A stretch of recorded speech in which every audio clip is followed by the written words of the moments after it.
Partamos hablando sobre las emisiones de un vehículo eléctrico y al igual que un vehículo de combustión, tiene emisiones tanto directas como indirectas de gases de efecto invernadero dado en su fabricación y manufacturación, operación o uso del vehículo eléctrico y en el descarte o desecho de este vehículo. Y como explicamos anteriormente, ¿cómo medimos estas emisiones? A través de la huella de carbono del vehículo eléctrico. Respecto a las emisiones que están relacionadas en la fabricación de un vehículo eléctrico, tenemos básicamente las mismas emisiones involucradas en los procesos de un vehículo a combustión, ya sea por la extracción de materias primas, fundición, elaboración de las pletinas que cuando se elabora la carrocería en la pintura, ensamble, etcétera, control de calidad y venta. Pero aquí hay que añadir un punto muy importante que es la elaboración y manufacturación del banco de baterías. De por sí, la fabricación del banco de baterías tiene incorporada una emisión de gases de efecto invernadero del 70% de las emisiones que genera la fabricación de un vehículo de combustión en sí. Las emisiones directas de un vehículo eléctrico podríamos decir que prácticamente son mínimas y solo corresponden al ítem de mantenimiento, ya que emisiones de escape tiene cero, emisiones por evaporación o por pérdidas también no genera emisiones al ambiente, así que solo por mantenimiento hay que hacer un recambio a las pastillas de freno cada cierto kilometraje y cambiar el banco de baterías una vez que ha cumplido su vida útil. No obstante, empresas como Tesla o BMW ofrecen una garantía en la vida útil de su banco de baterías de al menos 8 años. En cuanto a las emisiones del descarte o desecho de un vehículo eléctrico, tenemos que son similares también al vehículo de combustión, ya que están relacionadas con los neumáticos, con la liberación de metales pesados, con eliminación de partes mecánicas, descomposición de materiales sintéticos que vienen siendo parte del vehículo. Y también, por otra parte, tenemos que se emiten o se desechan a la basura sistemas eléctricos que son bastante reincorporables o que tienen un recurso muy importante dentro de sí, ya que está todo el controlador del auto, inversores que los incorporan, etc. Y por último, el aspecto más importante respecto al desecho de los vehículos eléctricos es el banco de baterías. El banco de baterías necesariamente debe ser reincorporado a un proceso productivo y aprovechar el recurso que está inmerso en ya que de botarlo al vertedero, puede liberar los componentes que tiene dentro de sí y producir un nivel de toxicidad bastante relevante, contaminando aguas, fauna, flora e incluso a los mismos seres humanos del entorno. Para que tengan un antecedente bastante relevante respecto a los vehículos eléctricos y vehículos a combustión, el motor eléctrico contempla una eficiencia de entre un 75 a un 95%, siendo típicamente para todos los vehículos eléctricos una eficiencia de alrededor del 90%, pero como mencioné recién hay algunos que pueden alcanzar una eficiencia del 95%. Por otra parte están los motores a gasolina que tienen una eficiencia de un 20 a un 30% y los motores diésel que típicamente tienen una eficiencia del 30%, pero hay algunos que en verdad son generalmente que contemplan sistemas híbridos que alcanzan eficiencias del 45%. A lo que quiero llegar con el punto anterior es a la siguiente pregunta. ¿El uso de un vehículo eléctrico es necesariamente más ecoamigable que el uso de un vehículo a combustión? La respuesta es no necesariamente. ¿Por qué? Por las emisiones indirectas de gases de efecto invernadero que provienen de la generación de energía que alimenta en definitiva al vehículo eléctrico. Observemos este diagrama donde suponemos que tenemos una central termoeléctrica de envase carbón que tiene una eficiencia del 35%. Es decir, de todo el potencial que tiene el carbón para entregar energía, solo se está aprovechando efectivamente el 35% de esta energía. Luego de este proceso de generación de energía, mediante un transformador, viene el proceso de transmisión de energía a través de las líneas de alta tensión que uno puede ver cuando recorre entre ciudades en la carretera.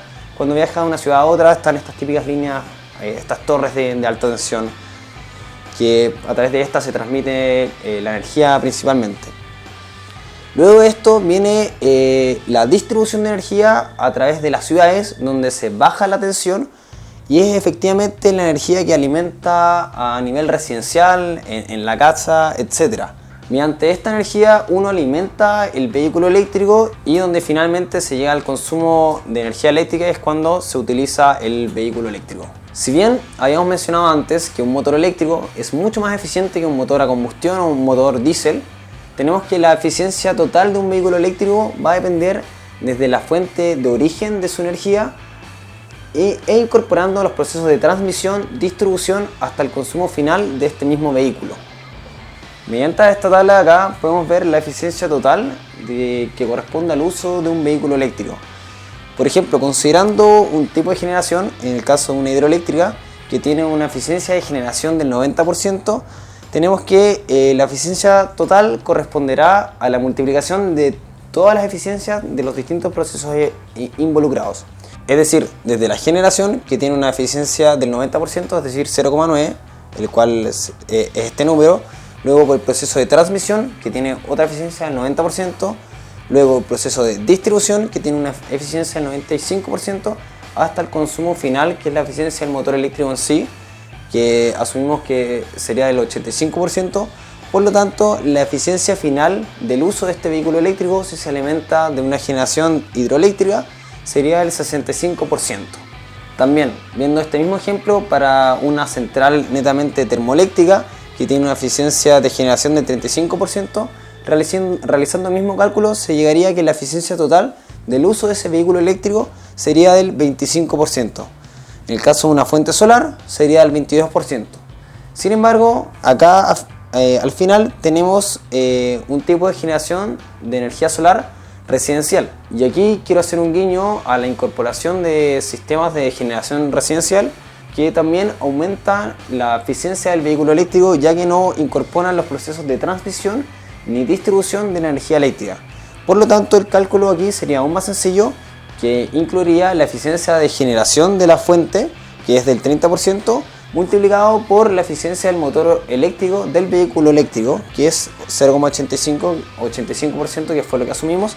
Por lo tanto, la eficiencia final de este vehículo eléctrico sería del 26%. Llevando números, las emisiones tanto directas como indirectas de gases de efecto invernadero de un vehículo eléctrico, tomamos como ejemplo un caso de un vehículo eléctrico que está bajo la matriz de energía promedio de la Unión Europea, donde por el simple hecho de fabricación contempla una emisión de 54 gramos de CO2 por kilómetro recorrido. Por conceptos de descarte o desecho de este vehículo eléctrico, contempla una emisión de 12 gramos de CO2 por kilómetro recorrido, y por emisiones indirectas del uso del vehículo eléctrico contempla una emisión de 104 gramos de CO2 por kilómetro recorrido. Esto contemplando una vía útil de 200.000 kilómetros. Por lo tanto, durante el año 2018 en la Unión Europea, un vehículo eléctrico emitía en promedio un 20% menos aproximado de gases de efecto invernadero a la atmósfera. En total, este vehículo eléctrico emitía 170 gramos de CO2 por kilómetro recorrido y en total durante toda su vida útil de 200.000 kilómetros emitía al ambiente 34 toneladas de dióxido de carbono. Siguiendo esta misma línea, en caso de que este mismo vehículo eléctrico opere bajo una matriz energética en base 100% carbón, se tendrían que las emisiones indirectas del uso de este vehículo eléctrico corresponderían a 235 gramos de dióxido de carbono por kilómetro recorrido. Es decir, al final de la vida útil, este vehículo eléctrico contaminaría un 80% más que un vehículo a combustión, emitiendo un total de 60 toneladas de dióxido de carbono al medio ambiente. Por otra parte, si estamos bajo un modelo de matriz energética ideal, en el cual la generación de energía proviene netamente de fuentes renovables, tendríamos que las emisiones indirectas de energía solo corresponderían a 8 gramos de dióxido de carbono por kilómetro recorrido del vehículo eléctrico. Y esto netamente es producto de la fabricación de estos sistemas de energía renovables que también conllevan emisiones de dióxido de carbono a la atmósfera. Por lo tanto, al final de su vida útil, este vehículo eléctrico, bajo esta matriz energética renovable, contaminaría un 65% menos que un vehículo a combustión durante toda su vida útil. Es decir, de solo 15 toneladas de dióxido de carbono al medio ambiente.